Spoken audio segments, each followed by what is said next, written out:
Selamat sore untuk kita semua. Perkenalkan, nama saya Anjana Rahi dengan NIM 230201006. Di sini saya akan menjelaskan tentang asas-asas dalam perjanjian. Baik, asas-asas perjanjian dalam hukum perjanjian, khususnya hukum perdata Indonesia, terdapat beberapa asas fundamental yang menjadi alasan dalam pembuatan dan pelaksanaan perjanjian. Yaitu yang pertama ada asas kebebasan berkontrak atau freedom of contract yang diatur dalam pasal 1338 ayat 1 KUH Perdata.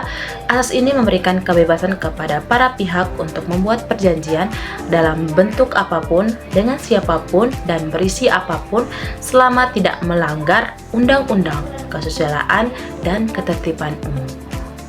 Yang kedua ada asas konsensualisme, yang artinya perjanjian lahir dan mengikat sejak tercapainya kata sepakat atau konsensus yang di antara para pihak tanpa harus memenuhi formalitas tertentu.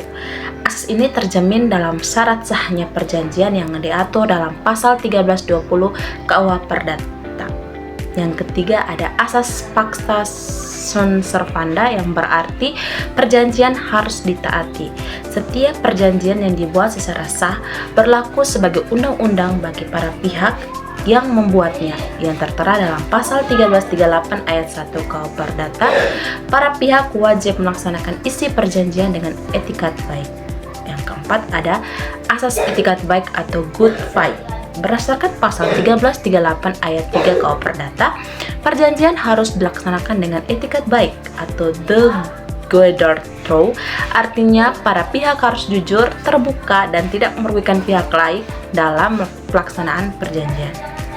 Yang kelima ada asas kepribadian atau personalitas. Perjanjian pada dasarnya hanya mengikat dan berlaku bagi para pihak yang membuatnya, bukan pihak ketiga dalam pasal 1315 dan 1340 KUH Perdata.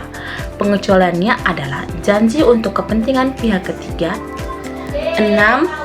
Asas keseimbangan, yang artinya para pihak dalam perjanjian harus berada dalam kedudukan yang seimbang sehingga tidak ada pihak yang memaksakan kehendak atau mengeksploitasi pihak lain.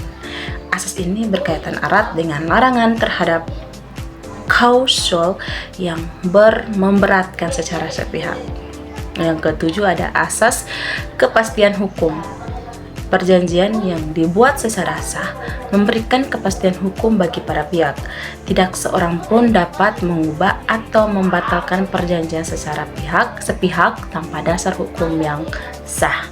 Itu adalah asas-asas tersebut saling melengkapi dan menjadi pedoman dalam menafsirkan, membuat, serta melaksanakan perjanjian agar terciptanya hubungan hukum yang adil dan berkepastian.